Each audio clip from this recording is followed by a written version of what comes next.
Imagina só ter a possibilidade de poder produzir e coletar o seu próprio mel na sua casa. Pois é, isso é sim possível e mais seguro do que você imagina. E nesse vídeo eu tenho a missão de te mostrar exatamente do que você precisa para conseguir ter essa preciosidade aí na sua própria casa. Mas antes de mais nada, editor, por favor, roda a vinheta.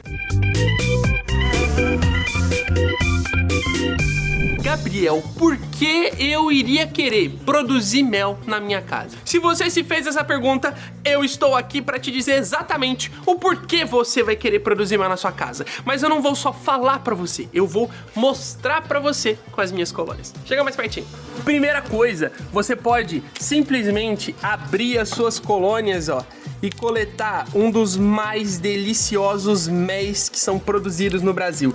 Esse daqui é o mel de abelha Jataí. Além de ser extremamente delicioso, ó, dentro de cada um desses potinhos aqui, a gente encontra também um dos méis mais medicinais que tem no Brasil. Sabia que as abelhas sem ferrão coletam o seu néctar e resinas que produzem esses potinhos aqui em plantas medicinais brasileiras, e é isso que confere a elas uma das características medicinais mais incríveis em seus méis e também nas suas própolis. Esse é um dos porquês de você produzir o seu próprio mel na sua casa. Segunda coisa, você vai definitivamente poder provar os méis mais deliciosos que você pode encontrar no Brasil.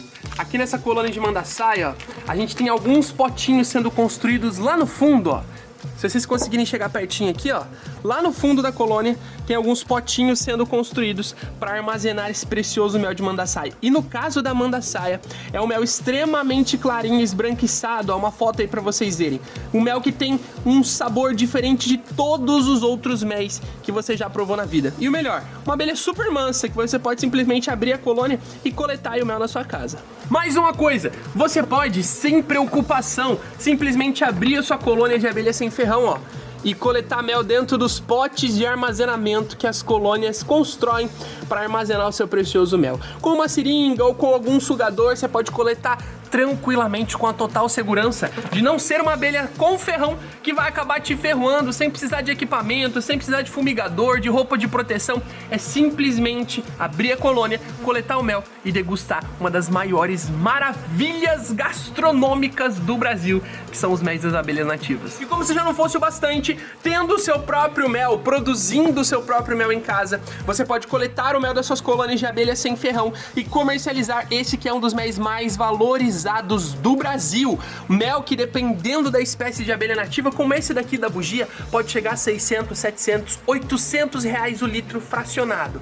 Para famílias que moram em ambiente rural e querem ter uma renda sustentável com a natureza, essa é uma das melhores práticas que você pode desenvolver. E agora que você provavelmente já está convencido de produzir o seu próprio mel em casa, eu quero te explicar um pouquinho mais sobre como esse líquido sagrado, esse ouro líquido das abelhas nativas sem ferrão é produzido dentro das colmeias. Inicialmente, o mel não é considerado mel, ele é encontrado nas flores em forma de néctar, uma substância que basicamente tem em sua composição água e açúcares. Esse néctar, ele é coletado pelas abelhas chamadas de abelhas campeiras, que são as abelhas que saem da colônia em voo justamente em busca de recursos florais para trazer para alimentar o seu ninho. O néctar, ele é sugado por uma estrutura do corpo da abelha chamada de glossa. É como se fosse uma escova com vários pelinhos que absorve esse néctar e armazena ele em uma estrutura que antecede o estômago das abelhas, que é chamado de vesícula melífera.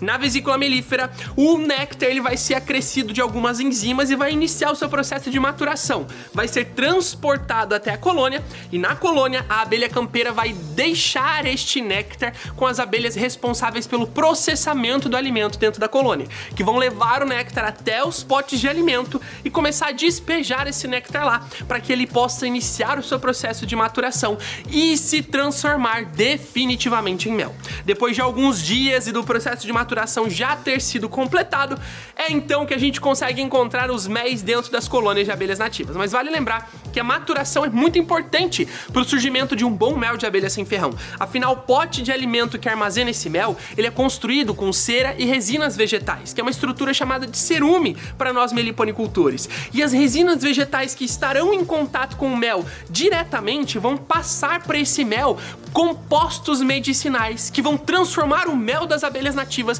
em um dos alimentos mais medicinais do Brasil. Esse mel, dentro das colônias de abelha sem ferrão, é considerado o alimento energético das abelhas. E ele é utilizado principalmente para alimentar as abelhas adultas que estão trabalhando constantemente pelo ninho. Por isso, inclusive, é chamado de alimento energético. O potencial de açúcares, o teor de açúcares que tem no mel, ele vai agregar muita energia ao metabolismo da abelha, para que ela possa trabalhar constantemente pelo bom desenvolvimento do ninho. Por isso, eu aproveito esse momento para explicar para você já uma importante coisa. O mel produzido pelas abelhas é das abelhas, não é nosso. Nós podemos aproveitar parte desse mel em momentos específicos do ano para não prejudicar a colônia, porque durante os momentos de recessão, como outono e inverno, por exemplo, as abelhas precisam desse mel para conseguir alimentar a colônia e manter a colônia em desenvolvimento durante esse período em que as plantas não estão produzindo tantos recursos para as abelhas reporem esses recursos que vão se acabando. Então, se a gente coleta mel durante o período de outono e inverno, a gente começa a prejudicar a colônia. Por isso, as coletas devem ser feitas parcialmente no período produtivo, que é o período das floradas. Mas, Gabriel, o que eu preciso então para poder produzir mel na minha própria casa com as minhas próprias colônias? A primeira coisa é justamente isso que vocês estão vendo aqui atrás, um pasto equilibrado. Essa planta que vocês estão vendo aqui é uma planta chamada popularmente de astrapeia. Eu vou arrancar esse cacho floral aqui, que ele já tá passando a época de floração e já tá começando, ó, a pretejar. Isso indica que já não tem mais néctar disponível para coleta. Esse cacho aqui é de uma planta chamada de astrapeia. A astrapeia, ela é uma planta que flore durante o período de inverno e oferece como recurso principal para as abelhas coletarem o néctar. O néctar da astrapeia, apesar de ter pouco açúcar, ele é ofertado em grande quantidade. Ele chega a pingar néctar. Se a gente chacoalha, ó os pinguinhos estão caindo, ó. Chega a pingar néctar e deixar a mão molhada de tanto recurso que essa planta oferece para a coleta de alimento das abelhas. Ou seja, essa é uma planta considerada planta nectarífera e é justamente disso que a gente precisa para produzir mel com as nossas colônias. Afinal, é o alimento que as abelhas vão ter que dentro das colônias vai ser transformado em mel, como a gente já aprendeu. Então, quanto mais plantas nectaríferas, como a astrapeia, plantas que têm uma concentração mais alta de açúcar, como o guaco, por exemplo, o amor agarradinho, entre muitas outras, o açapeixe, que já é uma planta tradicionalmente conhecida como planta nectarífera na apicultura, a gente vai ter um maior potencial produtivo com as nossas colônias. Então, um dos principais pré-requisitos para você produzir mel na sua casa com as suas próprias colônias de abelha sem ferrão é ter o alimento correto para suas abelhas, que é o conjunto de plantas que vai oferecer para suas colônias os recursos alimentares que elas precisam para se desenvolver e começar a estocar alimento dentro do ninho, que é justamente o precioso mel que nós podemos aproveitar em alguns momentos do ano.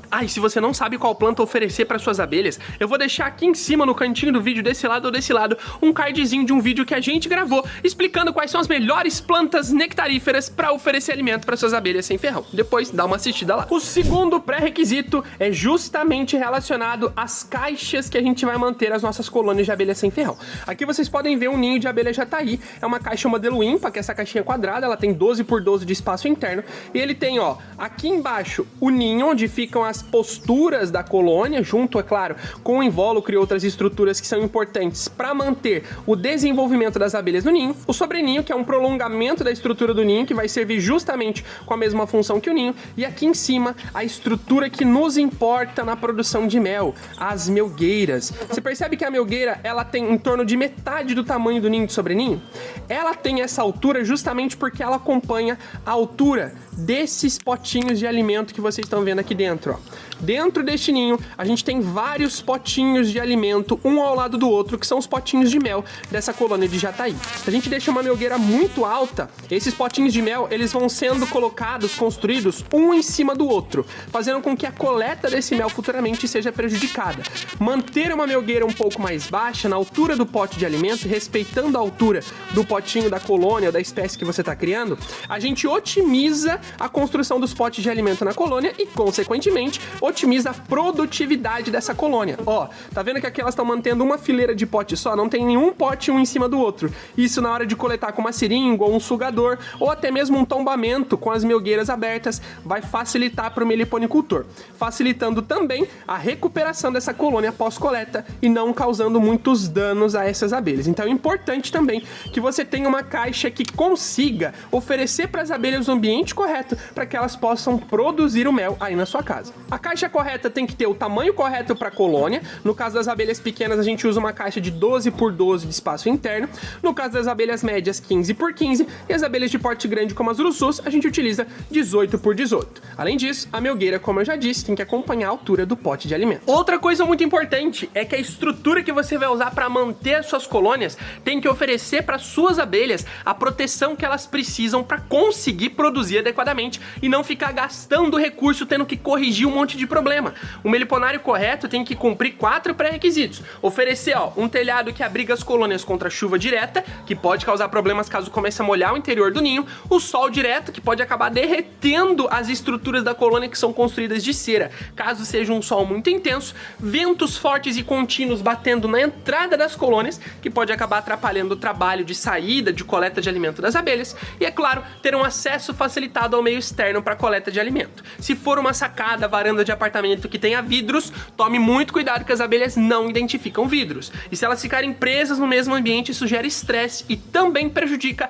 o desenvolvimento e, consequentemente, a produção da colônia que você vai manter na sua casa. E por último, mas não menos importante, você também precisa entender sobre o manejo das colônias que você vai manter para a produção de mel. Afinal, é importante entender o período que a gente pode e que a gente não pode coletar o mel e o que fazer para sua colônia manter a produtividade aí na sua casa, onde você for mantê-las. Nesse ponto, vale ressaltar que a coleta de mel é só feita durante o período de florada. Esse é o ponto mais importante para quem quer criar abelhas sem ferrão em casa e, de fato, produzir mel com segurança para as abelhas e um mel de qualidade para você consumir com a sua família ou comercializar criando um empreendimento sustentável. E se você quiser aprofundar o seu conhecimento no manejo correto para as abelhas sem ferrão, eu tenho um convite rápido para te fazer antes de continuar esse vídeo e te mostrar algumas espécies de abelhas nativas que mais produzem mel para você optar por criar aí na sua casa. A gente vai organizar um evento 100% online e 100% gratuito que a gente chamou de Missão Abelhando a Cura da Terra. Nesse evento, eu vou mostrar para você o passo a passo para você iniciar a sua própria criação de abelhas sem ferrão em casa,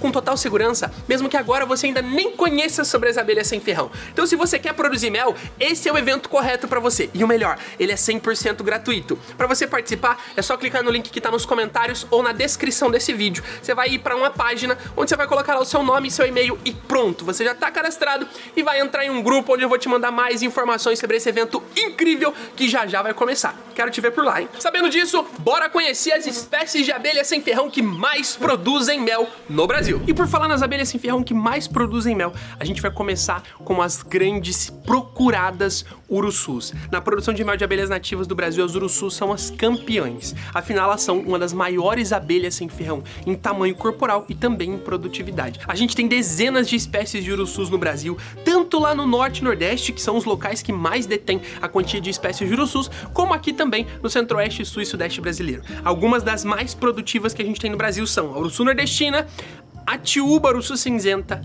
a jupará, a urussu boca de renda, urussu boca de ralo, a urussu nariz de anta, além, é claro, das urussus amarelas que a gente tem aqui no centro-oeste, sudeste e sul brasileiro. Essas espécies de urussus, além das outras melíponas, que são essas abelhas sem ferrão de grande porte, elas podem chegar a produzir até 6 ou 7 litros de mel por colônia por ano, que apesar de ser uma produção menor quando comparada com a abelha com ferrão, ela se compensa no quesito valor de comercialização, que ultrapassa o valor de comercialização quando comparado com o mel tradicional. Outras espécies bacanas também para produzir mel em casa, que são mais fáceis, mais baratas e mais simples de serem compradas ou capturadas para iniciar a criação, são as manduris e as mandaçaias. Também abelhas robustas de grande porte, que são as abelhas do gênero Melipona, só que produzem um pouco menos do que as urussus, que são consideradas as mais produtivas do Brasil. As mandaçais e manduris, elas podem chegar a produzir até 2 ou 3 litros de mel por colônia por ano. E são essas duas abelhas que você você tá vendo aí. A mandaçaia é uma abelha mais escura com as listras amarelas no abdômen, e a manduri, ela pode ter algumas variações de coloração dependendo da espécie ou subespécie e da região que você tá, sendo desde essa com o abdômen mais amarelinho até a manduri negra que ocorre no sul do Brasil. Ambas espécies muito produtivas. As próximas abelhas sem ferrão da nossa lista são espécies um pouquinho mais defensivas, conhecidas cientificamente como Scaptotrigonas e as borás, pertencentes ao gênero Tetragona. Essas abelhas, elas são muito populares entre os meliponicultores, apesar da sua defensividade. É muito comum que essas abelhas enrosquem no cabelo para se defender quando a gente faz manejo, ou até mesmo mordisquem aqui as peles mais sensíveis do pescoço, das pálpebras, para tentar afastar a gente, né, esse possível inimigo que tá chegando até as suas colônias para levar o alimento delas. Então elas se defendem. Por isso, para meliponicultores mais iniciantes, essas são espécies que não são muito procuradas, mas a maioria dos meliponicultores mais experientes, que já sabem do potencial produtivo dessas espécies, optam por manter elas em seus meliponários. Afinal, tanto as Scaptotrigonas quanto principalmente a borá, que é essa que vocês estão vendo aí, que parece uma jataí de porte grande, elas são altamente produtivas, e não só de mel, produzem muito pólen, produzem muita própolis, o que tornam essas abelhas uma das principais escolhidas para meliponários que querem produzir os meliprodutos, que são os produtos derivados da criação das abelhas nativas sem ferrão. As colônias de Scaptotrigona, em geral, elas podem produzir até 2 litros de mel por colônia por ano. Já as borás podem ultrapassar essa margem, produzindo até 3 ou até mesmo 4 litros de mel por colônia por ano, sendo uma das trigoniformes, que são essas abelhas magrinhas, menos robustas, como as melíponas, que mais produzem mel no Brasil. E por fim, mas não menos importante, a gente tem a jataí e a iraí como abelhinhas que também produzem uma quantia boa pra gente ter ali em casa de mel, e um mel inigualavelmente saboroso. A jataí e iraí não aparecem muito nas listas de abelhas produtoras de mel, porque a quantidade que elas produzem é pequena, mas quando comparado com o tamanho dessas abelhas, é uma quantia grande. Cada colônia de jataí ou iraí pode chegar a produzir até 600 ou 800 gramas de mel por colônia por ano. Quando comparado com as urussus, que produzem litros e litros de mel, essas são abelhas que realmente têm um potencial produtivo menor, mas ainda assim, o mel delas é inigualável. É diferente de qualquer outro mel, em questão de potencial medicinal e também de sabor, acidez. É um mel diferente de qualquer outro que você vai provar. E são abelhas muito simples de serem conseguidas por captura em escapete, por compra de colônias. Então é um dos mels mais prováveis de você conseguir produzir na sua casa no início da sua criação. A jataí é essa abelhinha que parece um mosquitinho, até por isso é chamada de mosquitinha amarela. Ela tem os olhos verdes e o corpo quase que completamente amarelado ou alaranjado. É uma abelhinha muito conhecida por ter esse pito de entrada, que é esse canudinho branquinho de cerume bem maleável, onde ficam várias jataís posicionadas em volta e também voando em volta para fazer a guarda da colônia. É a abelha nativa sem ferrão mais difundida e conhecida do Brasil, e também a mais fácil de ser capturada, por isso é uma das principais para meliponicultores iniciantes que querem produzir mel em casa. Já a iraí, ela tem uma coloração mais escura, também tem olhos verdes, e as antenas e o fim das pernas são alaranjados, o que facilita a identificação da iraí. Ela também possui um pito de entrada construído com base no cerume, só que diferente da jataí, o pito de entrada da iraí é de coloração mais escurecida, amarronzada. As iraís, elas são abelhas muito mansas e pouquíssimo defensivas. São abelhas bem tímidas, e quando a gente chega perto ali na entradinha da colônia, elas costumam se esconder. Isso torna a criação delas muito facilitada, e por isso elas são muito escolhidas por meliponicultores que estão começando na criação. O mel das iraís tem característica de ter um saborzinho de uva, ou até mesmo um sabor mais cítrico. É um mel pouquíssimo produzido no Brasil e muito procurado por grandes comercializadores de mel, que pagam bastante por isso. E agora que você já conhece as espécies e como produzir o seu próprio mel em casa, eu espero que você esteja cogitando mesmo ter o seu mel aí. Mas ó, eu preciso avisar pra você, as colônias de abelha sem ferrão só vão produzir mel se elas forem bem manejadas. Por isso, se você ainda não clicou no link que tá junto com esse vídeo, nos comentários aqui ou na descrição, clica pra se cadastrar gratuitamente para participar do intensivo Missão Abelhando, a Cura da Terra, onde eu vou te mostrar como iniciar sua criação de sucesso e com segurança nas suas próprias colônias de abelha sem ferrão em casa, independente de você saber ou não saber sobre as abelhas nativas. Pode ser que você esteja conhecendo delas agora. O intensivo Missão Abelhando vai ser o ideal para você conhecer sobre esse universo fantástico das abelhas nativas brasileiras. Por isso, eu tô te esperando por lá. Um grande abraço do maior abelhudo de todos. Se você gostou desse vídeo, se inscreve no canal e deixa seu like aí para dar um apoio pra gente também. Até o próximo, pessoal. Fui!